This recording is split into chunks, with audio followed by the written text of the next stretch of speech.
All right, you guys, let's get into today's show. It's the 24th of November, 2024. Lots of developments. And if you haven't already noticed, I've been mixing up the daily shows into shorts. So it's just the same show from today. It's just their 60-second shorts. I know a lot of you guys have asked me to start doing that. I didn't realize that it was relatively simple. They have what's called a remix button on the mobile devices, and you can remix parts of the show. It takes a little bit of work, but I think if for bang for a buck to get the word out, it's probably worth the time that it takes me to do it. It takes me about half an hour to an hour to re-upload those remixes into a shorter format so that you guys can share those. And I try to pick the most profound moments in each of the day's decodes to do that. That way, and people will come to the channel and watch the full shows. Now, let's start with the Trump tracker. Now, I forgot to put this link for you guys last time around. These are all of Trump's cabinet picks and nominations, and essentially he's done at this point. They're saying that he's pretty much got everybody picked that he wants to pick. If I were to refresh this page, it would probably show that. And so I'll put a link to this for you guys. And why is this important? Why are we tracking Trump and all of his picks? Well, it's apparent now with many of the people that he has chosen that it seems like more of the same. Every move inching us closer to the New World Order and the mark of the beast. It's coming. And if we believe that we are where we're at with biblical prophecy, then we'll understand that this is inevitable. It's going to happen. So world leaders who pretend to be on our side really aren't, but they have to pretend they are to draw you into the deception on some level. It's not to say that some good things won't happen under these leaders, but understand that every good thing that they do, it's also orchestrated to essentially bring us closer to the final last days, and which most people will be unprepared for.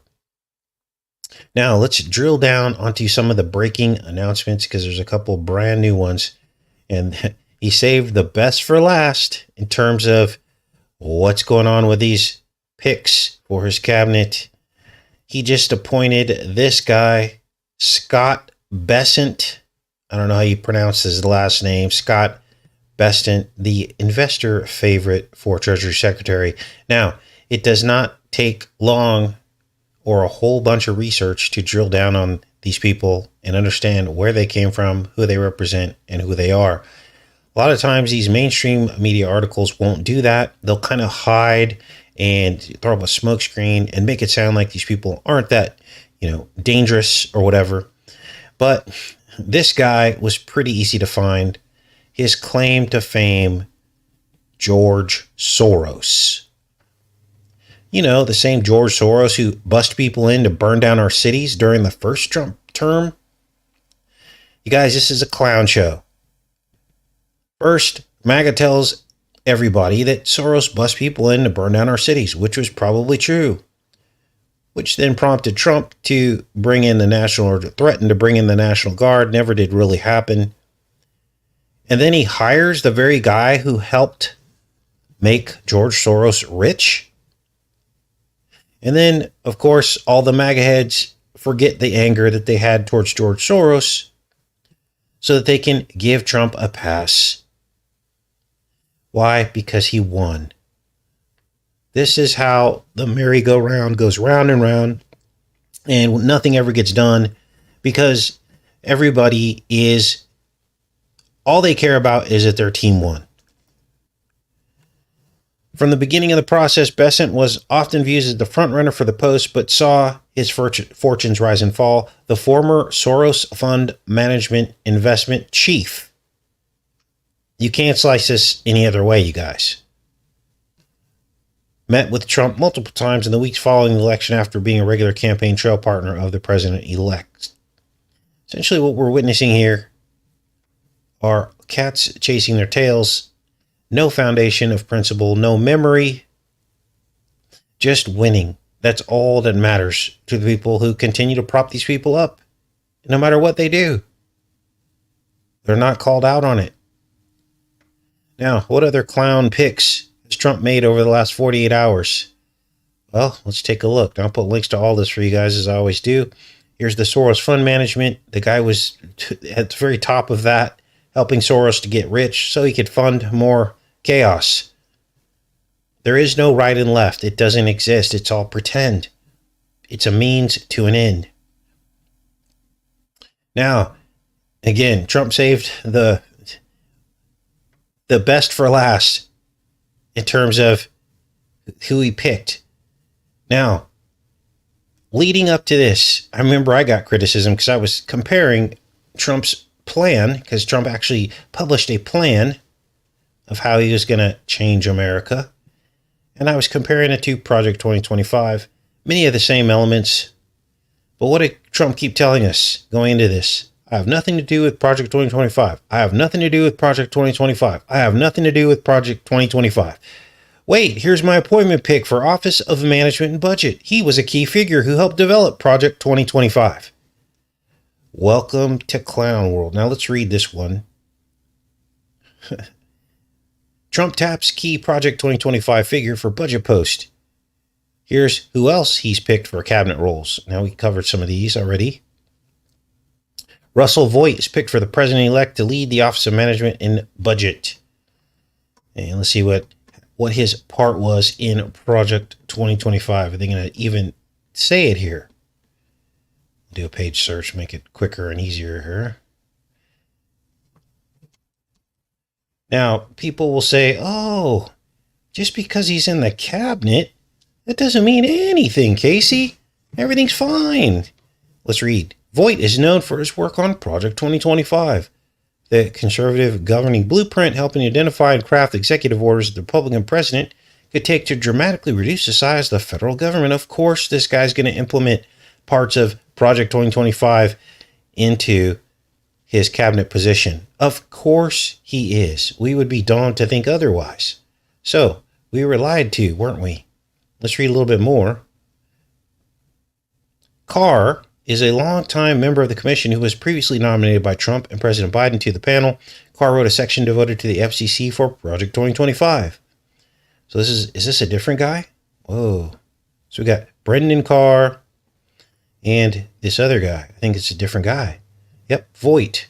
So 2 Project 2025 people. So that's what they call a rope-a-dope. That's what you call, you can't trust someone when they lie straight to your face. And let me go back into the chat. Check in with you guys so we get into the rest of this. Because it is truly a clown show. Now what's happened is Zelensky. Some kind of weird spell has come over Zelensky. Now, last week we were talking about this. And we said that there's something going on. He's shifting. He's changing. And it was all based off some statements he made last week. Because he was actually talking about having faith that Trump could end the war sooner. That's a huge pivot from what he talked about before, wasn't it? Now, last week, we said that this can only mean one thing. That the world order is preparing Zelensky to radically change his approach. And remember, we've gone 2 years and the message has been exactly the same with Zelensky. He's been doubling down on it for 2 years. His message was, we need more money, more money, more money. We can't win this war without American support and the world support. So everyone in NATO was sending money to Ukraine. Pumping up their weapons, sending money, billions and billions of dollars, hundreds of billions of dollars. And all we kept hearing in the media was, he's winning, he's winning, he's winning. Which, of course, that was a lie. And so now all of a sudden, just like we said, for the first time in a radical shift of posture, Zelensky is realizing that he needs to negotiate with Putin. That word never came up over the last few years. Negotiation was not an option. So now all of a sudden, just because Trump's going to be president, he's changing? This is weird, isn't it? I mean, anyone who's paying attention knows this is weird. Now, let's read this so we can get a good view of this. Language clues. This is the Telegraph. The language clues that suggest Zelensky is shifting course in Ukraine war. Why now? Why all of a sudden? Was he told something? Is this part of the plan? This doesn't seem natural. Now, it would have been different if he would have shifted, during the Biden presidency, but why now? Since Donald Trump won the U.S. presidential election just over a fortnight ago, Ukrainian president appears to have quietly dropped his maximalist ambition of defeating Russia on the battlefield. Perhaps his most startling statement so far was made on Wednesday evening during an interview with Fox News. He admitted that occupied Crimea, touted as targets of Ukraine's failed 2023 counteroffensive, cannot be retaken through force all of a sudden. We cannot spend dozens of thousands of our people so that they perish for the sake of Crimea coming back, he said. We understand that Crimea can be brought back diplomatically. This was caveated with a promise not to legally acknowledge any occupied territory of Ukraine as Russian, but the underlying shift in tone was clear. This wasn't his first change, of course. Last week, it hinted that he knew time was running out for his ambitions to defeat Putin, because Mr. Trump would push him into negotiations. It's certain that the war will end sooner with the policies of the team that will now lead the White House. So this is basically Trump being handed off the football. And he will look like a hero if he ends the war, but it's not ending for the reasons that it should be ending, in my opinion. I think all of this is some kind of backdoor, underhanded trick on some level. So we'll see how this plays out. Now, if you haven't heard and been keeping up on what's going on over there, now apparently Putin is threatening to take out the U.S. base in Poland. This has been their stated target. It's a really weird war, isn't it? You got Putin warning the United States, he picks up the phone. Hello, this is Putin. I would like to warn you that in 30 minutes we will be dropping bomb on your place with munitions. You have 30 minutes to get rid of all of your people in there. And then the bomb drops, and then there's nobody in there. So it's almost no casualties. I mean, what kind of war is that? That's silly. And it makes you wonder, what is really happening here? They're just basically blowing up each other's targets, warning each other. Does this sound like a real war? Doesn't sound like one to me, where you tell the people that you're going to do something on the other side. And then you got Putin completely dropping the ball, announcing that he doesn't have these hypersonic missiles yet. We have to build them. We have realized the test has been complete and the hypersonic missiles are working very, very good. So now we will build many of them, distribute them to our forces. It's unbelievable. So this is war in 2024, almost 2025. Unbelievable. Now, here's the dead giveaway, as we always say. All the while, as Putin and Biden are at each other's necks, Putin could have ended the war 2 years ago. What do you mean, Casey? All he had to do was cut off uranium coming to the United States for our nuclear reactors. Yes, American nuclear reactors still depend on Russia. This is out of Barron's. That's become a problem. You think? Now, why wouldn't Putin just pull the plug on this? No more uranium for you. Escalating tensions between Russia and the United States have wide implications for global security. The tensions are also impacting an important source of U.S. electricity, nuclear power plants. This year marks the second consecutive year of a decrease in U.S. Oh, that's some kind of ad there. What is going on here? Oh. We're talking about Starbucks. Let me refresh this page, see if it lights up here. But anyway, everybody knows that we get a lot of our uranium from Russia. So why wouldn't Russia just turn us off, right? This makes absolutely no sense. And today we get all this posturing and fear mongering. Everybody thinks we're on the verge of, World War III. weird. So anyway, that page isn't working. But I'll find the article and give you guys a different link to it when I put the links in the description. Now, what else is going on? Oh my gosh. Now, remember we were talking about medical privacy rights, data privacy. Remember all that whole discussion? I told you that this is not good, that our government has all of your personal medical data. You guys, I haven't been to a doctor in probably 15 years. I have not been to a dentist in 15 years. I don't go to the doctor, one, because I don't really need to, but number two, because I don't want the doctors knowing all my private data and sending that to the government for any reason whatsoever.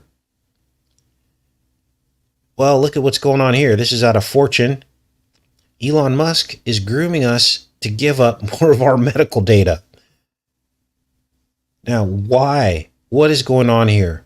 Well, they need our medical data so they can track how effective their bioweapons are. Let's read this. Elon Musk asked people to upload their medical data to X so his AI company could learn to interpret MRIs and CT scans. Oh, nothing to see here. Do you understand now what I'm talking about all this? And why I'm ringing the alarm bells about Musk and Teal and Skynet and Palantir and Lavender and all these artificial intelligence arms that are looking at you and me, tracking you and me. Not some of them are tracking quote unquote terrorists, but now that term has to be used loosely now because in their eyes, everybody's a terrorist who doesn't trust their government. Let's read this and see exactly what's going on here, but this is not good. In Elon Musk's world, AI is the new MD. The ex-CEO is encouraging users to upload their medical test results, such as CT and bone scans, to the platform so that Grok, X's artificial intelligence chatbot, can learn how to interpret them efficiently. Wow. What could go wrong there? Talk about data breaches. The AI successfully analyzed blood test results and identified breast cancer, according to some users. So now AI is going to be your doctor. But it also grossly misinterpreted other pieces of information, according to the physicians who responded to Musk's post. In one instance, Grok mistook a textbook case of tuberculosis for a herniated disc or spinal stenosis. Wow. Unreal. So people are, part of this I think also is conditioning. To basically see how much privacy people will give up if asked to do so. And people just go over there and sign up. Notice the timing too. After Musk has been, included in Trump's cabinet, this tells me they're up to something. That something is going to happen during the Trump presidency related to some kind of disease outbreak or something like this. Now, let me check in with you guys. I got a couple more stories for you. I got an orb sighting. A bunch of people saw a weird orb activity over New York. Now, I don't often report on like UFO and orb sightings and stuff like this, but this one was on a big enough scale that it's worth a mention. Good morning, guys. Sorry about the horrible Russian accent. I'm just trying to put a smile on your face. You can do that at my expense. It's perfectly fine. All right, let's take a look here. What is this mysterious orb in New York? Let's take a look. Mysterious orb seen floating over the Hudson River sparks debate. Let's read. There's the One World Trade Freedom Tower. I almost said frayed. That was like a Freudian slip, right? New York City local news broadcast inadvertently aired footage of what appears to be a mysterious blue orb floating over the Hudson River this week.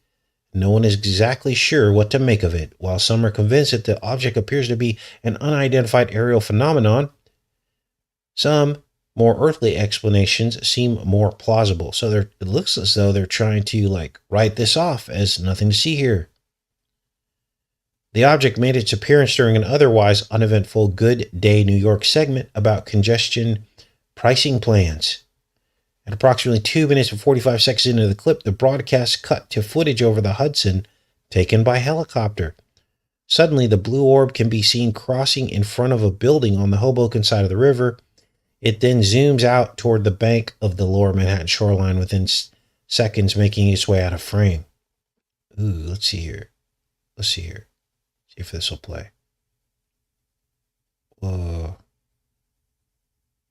Oh, we got to get to this ad first. Hold on, you guys. See if this thing will play here. What's this guy saying? So you think you know Wix, but do you really? First up, we've got Shake Video Mask. I hope you guys are noticing the less ads on the videos. Well, okay, let's fix this here. So this must be another big step today toward congestion pricing going into effect after Governor. So that's congestion pricing. Let's take down the resolution here so this will play, because otherwise it's not going to play. All right, let's take a look here.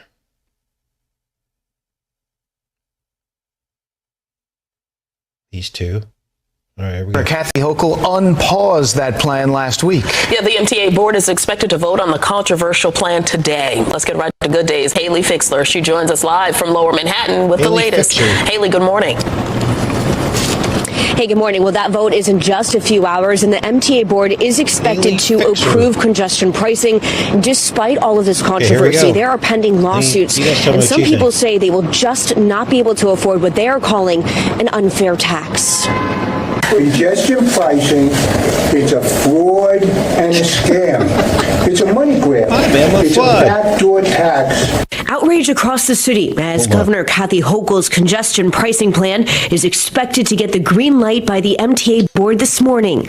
If it goes through, starting January 5th, people driving into this highlighted area on the map, known as the congestion zone, will have to pay a $9 toll during peak hours. The area includes Times Square and the theater district. So any second here, it's going to cut to this helicopter clip, and we're going to see this. Those peak times, 5 a.m. to 9 p.m. on weekdays and from 9 a.m. to 9 p.m. on weekends.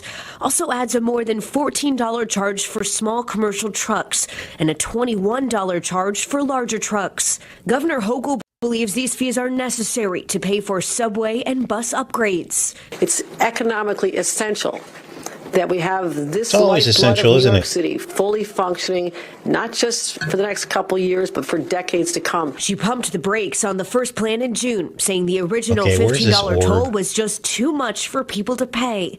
But people gathering in their right mind would want to live in New York. It's still unaffordable. I have to point out the obvious.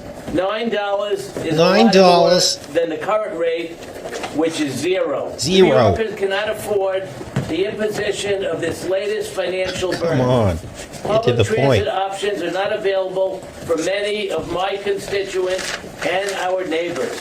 These people are scary. Midtown Manhattan can require from Eastern Queens taking multiple buses and subway lines. Some local officials they made it sound like some kind of an accident. This will negatively impact the economy. The financial burdens associated with congestion pricing will shut down businesses across New York City. Oh, there we go. We're almost there, you guys. Eyes peeled. Consumers. Hochul's plan also faces legal opposition. Currently, there are 9 lawsuits against congestion pricing, including a federal suit claiming there was an incomplete environmental review prior to launching the plan. Oh, there it is. Whoa, did you see that?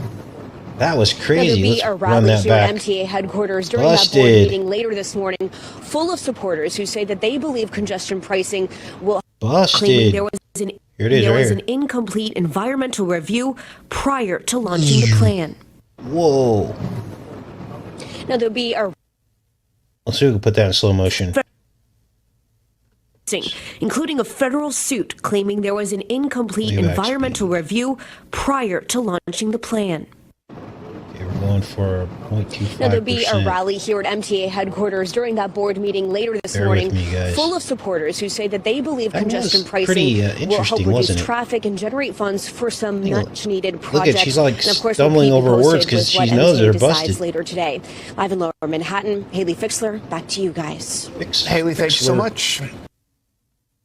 Okay, go back. Back. Congestion pricing will help reduce traffic and generate funds for some much-needed projects. And okay, here we go. This should be at 25% here. No, let's go. Okay, here we go.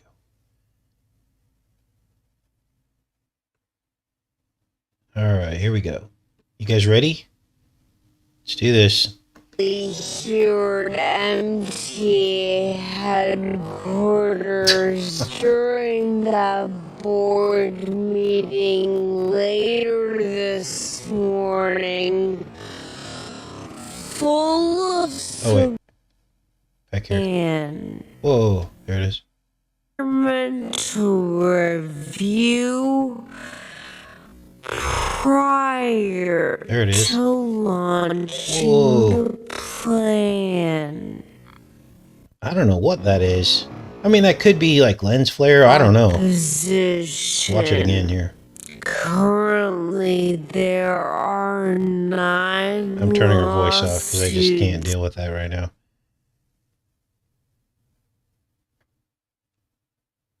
Okay, here we go, you guys. Take a close look. It comes out of the right side of the screen and goes left as the helicopter's flying over. It almost looks like it's coming out of the One World Trade Freedom Tower. Here we go. Right. Oh, it's... Whoa. And it, like, blinked.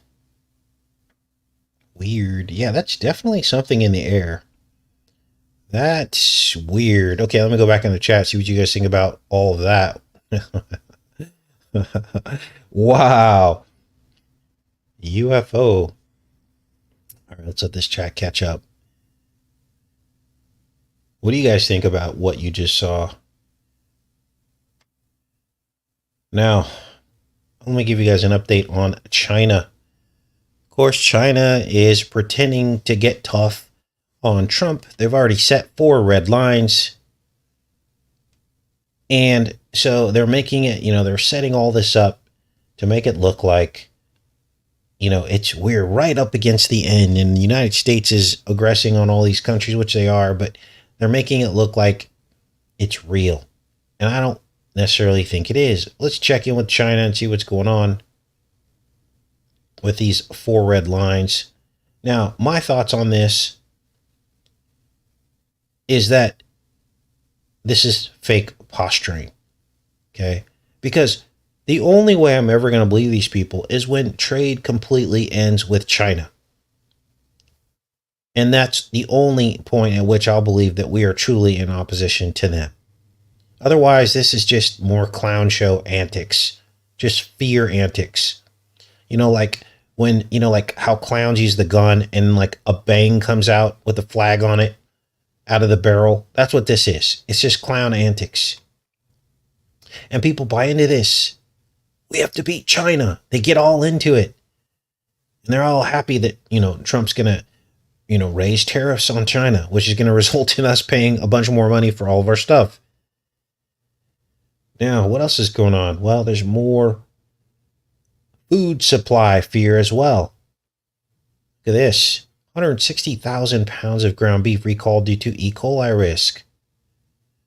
And this is going on while Trump is promoting McDonald's, telling people to eat more and more McDonald's. Now, I thought E. coli cooks out of beef once you cook it correctly, right? And then they told us that, the E. coli outbreak happened at McDonald's was because of the onions, not the beef. So now all of a sudden, they're saying it's the beef. So they recalled 160,000 pounds of ground beef. Insane. It's almost like an attack on the food system. Now, let's check in with the border, see what's going on. A lot of people believe Trump's going to fix the border problem, and he might.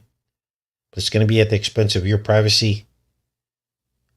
In this clown world, Trump is probably working with Soros to pay the migrants to walk towards the border. Why would he do this? Why would he do something like this? Well, to maximize the fear and get everybody to accept the solution. Now, as I've always said, immigration could be stopped in one day with executive orders criminalizing the harboring, hiring, or providing of any benefit or subsidy to a person who is not here legally. Once you criminalize that, make and give heavy fines to companies or even individuals. I mean, we're talking all the way down to the level of, are you hiring illegals to mow your lawn? And if you are, you should get a fine for that. And if they did that, the border would dry up overnight because there's no way to survive here. They would all go home. But Trump's not going to do that. Instead, the clown show merry-go-round will just keep going round and round and round. It'll be like Elmer Fudd, immigration, chasing Bugs Bunny, the migrants, in one big circle. Because what's going to happen is the liberal states are just going to bump up the benefits and assistance to illegals just to oppose Trump, just to spite him. So until he puts some teeth into this, it's just going to be one big merry-go-round. Now, the media is already going against Trump on this by running stories like this. Reuters, migrants on the march to U.S. Trump doesn't scare us, they say. Wonderful. This is what we want to hear, right? Wrong. You see the problem here? Why are they coming? Somebody's hired them to do this. They're not just deciding they're going to come to America knowing that there's nothing for them here. The statement should have been loud and clear from Trump. No more benefits. You come here, essentially, you're going to get hungry, and anyone seen giving you a sandwich, they go to jail or they get fined. I'm serious. I don't care what border you come across. You don't get a sandwich. You don't get nothing. All you get is turned around. There's nothing here for you anymore. Okay, but instead, here's what we get here. Look at the video here. This is happening right now, you guys. Why are they coming? Someone's telling them. Someone's funding this. Someone's helping these people. This is a whole parade of migrants. And all this is going to do is create chaos. Look at this guy's popping his mouth off. We don't care. Committed a crime, there won't be a deportation. So I'm not afraid of anything. Whatever happens, the dream is the American dream, and to be there. You see the problem? You have to erase the American dream for migrants. Once they know the dream's over, they won't come. I don't know why this is hard for some people to wrap their brain around. And I try to explain this to people, and they're like, well, Trump can't tell the states what to do. Of course he can. It's national security now at this point. Of course you can tell the states what to do on that level because it's a federal border. States have no rights when it comes to that. The federal government. And so I don't know what Trump's waiting for. Let's hope he flips the script on this and puts some teeth into this. Otherwise, it's just going to be one expensive merry-go-round. Price of admission, probably several $1,000s per person they try to deport. And that's going to fall on you and me and our tax dollars to get that done. And they're just going to come back in because, as you just heard this guy, let's listen to the rest of this. This is shocking.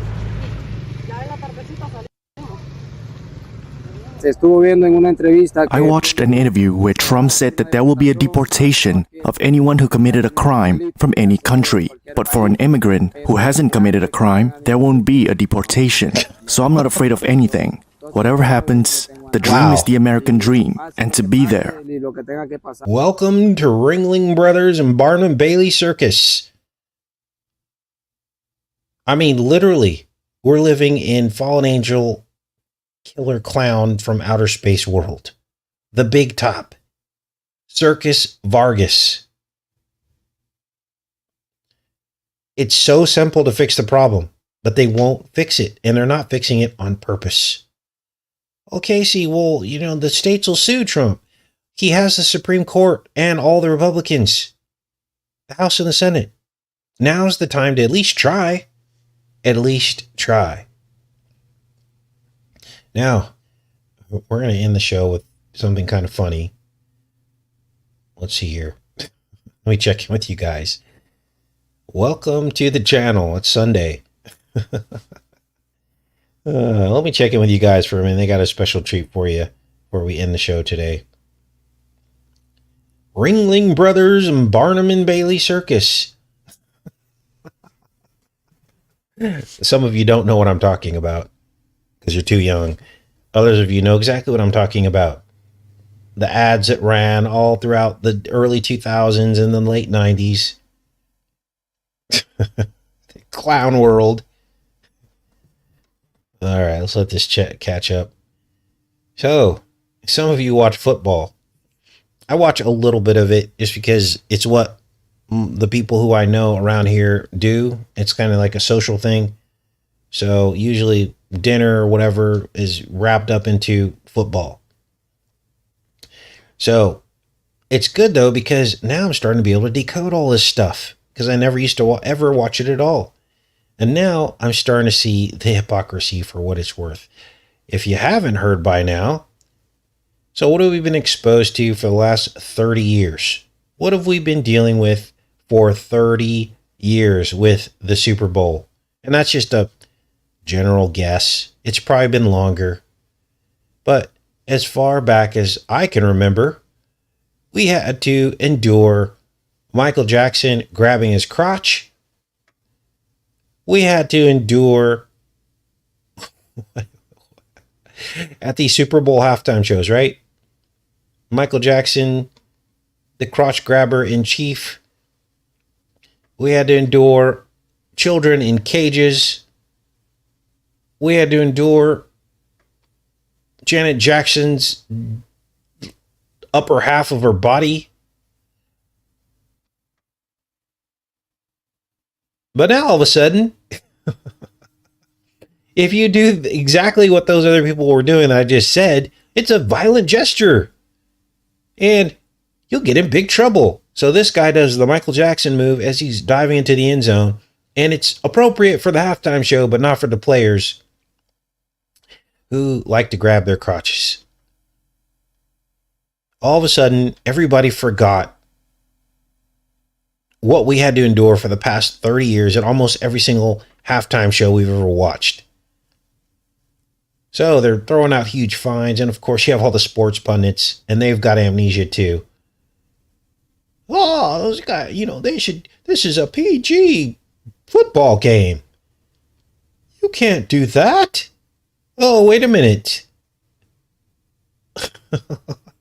Detroit Lions wide receiver Jameson Williams has been fined $20,000 by the NFL for unsportsmanlike conduct, obscene gestures for his dive into the end zone last week against Jacksonville Jaguars. It wasn't just an ordinary dive. Williams paid tribute to Marshawn Lynch by diving backwards into the end zone and grabbing his crotch. And he didn't have a halftime show like Michael Jackson to be able to do it. So shame on you, $20,000. Oh, wow. Yeah, clown world, you guys. Clown world. Now, I'm not justifying this behavior, but the guy's probably, my defense would have been, hey, what's good for the goose is good for the gander. You guys pay Michael Jackson to do it, and I get fined? So what's the programming here? Why would they do this? Well, this is to exasperate people.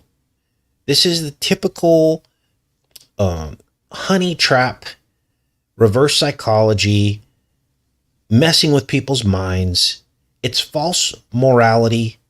It's about control, basically conditioning you to crucify who they want to crucify and when they want to do it. They want you to know they have complete and total control. So they stage these moments of vulgarity, and then when you try to copy it, they crucify you for it. Basically a honey trap to draw you in and then smack your hand. And they literally make money off of this. This is what they do. This is exactly what happened at the crapper hole. Everyone had a false sense of security after we just witnessed 2 or 3 summers of our cities burning down and nothing happening to the people that did it. And then people are like, okay, we'll just show up to the crapper hole and show our discontent, because if they could get away with this, we can just show up, right? No big deal. And then boom, sedition charges. It's clown world. This is why I don't get involved in this stuff. This is why I don't get emotional about it, one side or the other, because it's all just a clown world to draw you into the trick. This is exactly what clowns do, don't they? They draw you into a trick. They say, "Hey, look at my hand," and they hit you over the head with a sock. Homie, don't play that. Right? I mean, am I making all this up? Or is this what's happening in America? Kids in cages, Michael Jackson grabbing his crotch. Right? Oh, what, the children are supposed to turn the Super Bowl off at halftime show? And then some guy dives in the end zone doing a Michael Jackson move and he gets fined $20,000. Wow. All right, you guys, I'm back in the chat. I'll put links to all this. It's so frustrating trying to explain this to people that are asleep. They don't get it, or they don't want to get it. They don't want to get it, but it's all common sense, critical thinking. If you think for yourself, you realize how backwards this world is. All right.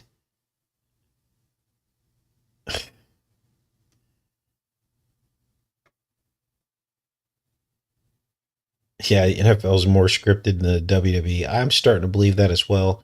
Oh, Patrick Mahomes got fined too for making a gun hand signal. It's like, wow. She starts calling it the NF females.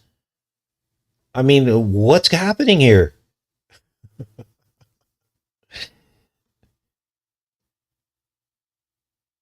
All right. Well, I'll tell you a little story before we pop off here, because it's kind of a short show today. So I go in the blind this morning. You know, I don't know. I think Sunday mornings are just clown show at the Honey Milk Ranch. So I'm in there. I'm all excited. I'm like, okay, I saw the does come in last night on the camera next to the feeder. I go sit in the blind. It's like 40 degrees outside. And it's like 7:20 in the morning. And I look out, and about 100 yards out, well outside of bow range, one doe comes walking through. 2 does, 3, 4. And I'm all excited. And all I've got to do, all Casey has to do is wait for the does to walk another 50 yards up to the feeder and eat some corn, right? But instead, I get the bright idea. I'm going to pull out my phone and I'm going to play some doe bleats. So I can't see the deer, but I saw 4 of them walk by. A whole herd of deer walk by, right? They're about 75 yards out. I can see them walking through the forest because there's no cover out there now because the leaves are all off the trees. So you see sticks and you see deers running in and out. I'm like, oh, I'm going to get them up here. So I go on my phone. I play the doe bleat. Next thing you know, one doe running the opposite direction really fast, followed by the other 3. And they are booking it out of range, like way out. And I'm just like, why did they leave? I just put out a call out there. So then I go on my phone and I Google it. Oh, doe bleats done at the wrong time of year can cause alarm in does and make them run away from you. I was like, you have to be kidding me. I can't win. Now, it's frustrating because I have to use my crossbow. Even though it's rifle season, I'm not allowed to use my rifle because I'm too close to my neighbor's house. You have to be 100 yards. Otherwise, you have to ask permission. I don't want to ask him permission because I already know what the answer is going to be because he doesn't like that I hunt on the property. So the answer is going to be no. And now I'm going to be under a microscope. And if he hears any guns going off, he'll probably call the cops on me. So therefore, I'm just not going to use the gun until he goes to dinner with his wife on Friday nights. Then I'll pull the gun out because there will be no witnesses. But lo and behold, deer are not on our schedule. So on Friday nights when I pull the gun out, there's no deer in sight ever. And the weeks just keep going by and the rut's over and I'm just frustrated. So I just go out with my crossbow and take my chances. So needless to say, I won't be using the doe bleats anymore because if I do, apparently they're scaring the doe away. So maybe that was been my problem the whole time because the first thing I do when I get in the blind is I play that doe bleat and apparently that means there's danger. So I'm basically playing the sound of a doe in trouble and they're all running away from me. Wow. Welcome to my own personal clown world. So I'm like, how did the Native Americans survive? If you can only like literally get a deer like 1 or 2 a year, where do they get the rest of their food? Is what I'm trying to figure out. Because these deer are so smart, it's almost impossible. So, anyway. Yeah.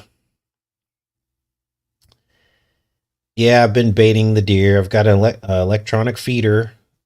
And they always show up at night, 10:30 at night when you can't hunt them. There's a whole herd of them. They show up and they just pig out on corn and they disappear.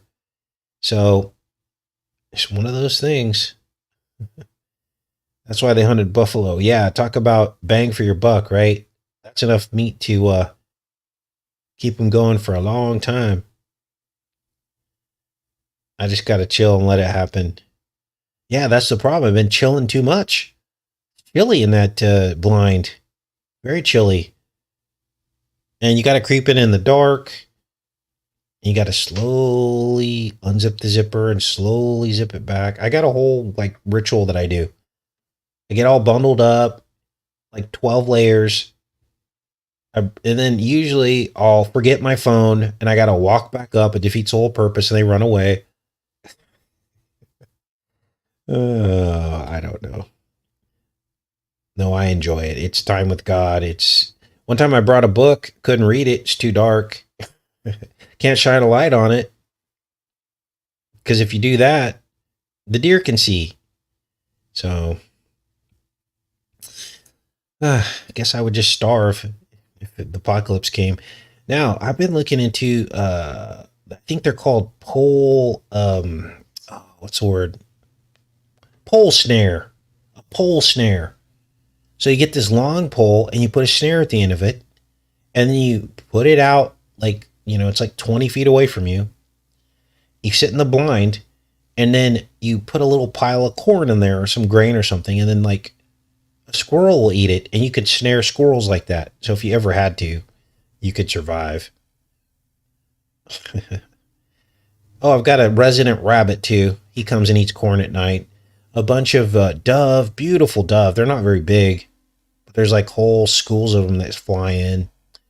Everybody else is eating the corn except the deer. So, anyway.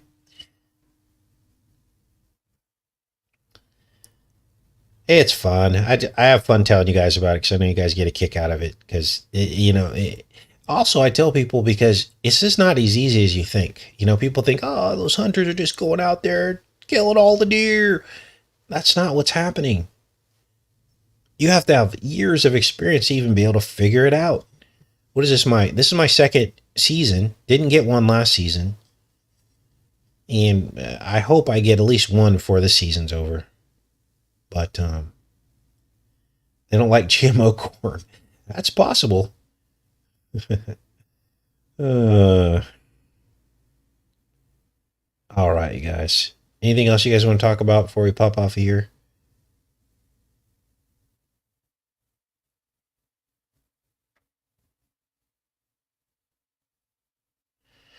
All right. Oh, the cat showed up. I call him Boots. Just hangs out. Always shows up at 4 in the morning, 3 in the morning, just before sunup. I don't know where the cat's coming from, but he walks right across the camera. I'm like, are all the animals nocturnal out here in the forest? You never see animals walking around during the day. Aaron says, you never killed a deer. Actually, my friends did beginning of season, and I helped my friend Mike dress this deer. And I have a really good idea of exactly how to do it. I've got all the knives and everything, and I've watched hundreds of videos now. So I'm very confident that I can do it. They were laughing at me. My friends were laughing at me because they're like, because I was like, I'm going to do gravity dressing. I'm going to use gravity. And I do have a deer winch that I made myself out of wood and stuff. And so I'm ready. But they're like, why would you take the deer back to your cleaning station to field dress it? I'm like, I don't know. They're like, just dress it in the field. That's why it's called field dressing. So I'm still learning, you guys. And they're like, it's a cycle of life. So you leave all that stuff out there, and then the wildlife can eat it, you know, coyotes and all that stuff. And then it breaks down. It's good for the soil and all that. They're like, why would you bring it back? And then you don't have to carry the weight of that because it's kind of heavy. It's like 20 to 40 pounds of the deer can actually be, you know, its insides. And also, my friend showed me that the flies go to the insides. They don't go to the outside. So once you've taken that out of the deer and away from it, all the flies gravitate toward that and not your deer. And this is why you can hang a deer for 3 or 4 days if the weather's cool enough to let it age a bit before you finish it up, you know? So I'm learning all this stuff because, you know, you go online, it's like, oh, you can dress a deer very easily using gravity. And then they have the deer up on the winch, but you would have had to have brought that deer from the field, which doesn't make a lot of sense in most instances. So yeah, the deer out here don't get very big. Like 125-pound deer is a huge deer in Arkansas, or at least up here in the mountains. Normally, you know, and whereas other parts of America, especially near all the corn belt and all that stuff, those deer will get up to 200, 250 pounds. Big deer. But out here up in the mountains, you know, 100-pound deer is huge. 100, 125 pounds. Most of them are in the like 70, 80 pound range. So, yeah. Yeah, I read about all that. You don't pop the tummy. There's all this stuff to do. You don't get into the bladder. You don't want to puncture the bladder. Yeah, I kind of learned all. I watched Mike do it, and I took my time and like just watched him. So, wow, 300 pounds up in Minnesota. That's huge. 300 pounds. Wow. That's like an elk. All right. I heard they don't taste as good though, up, you know, in some parts because of what they eat. So they might not taste as good. So here they taste fantastic because they live off of acorns. So, all right, guys, I guess I'm going to pop off of here. Love each and every one of you. I'll see you guys next time around. Take care, everyone.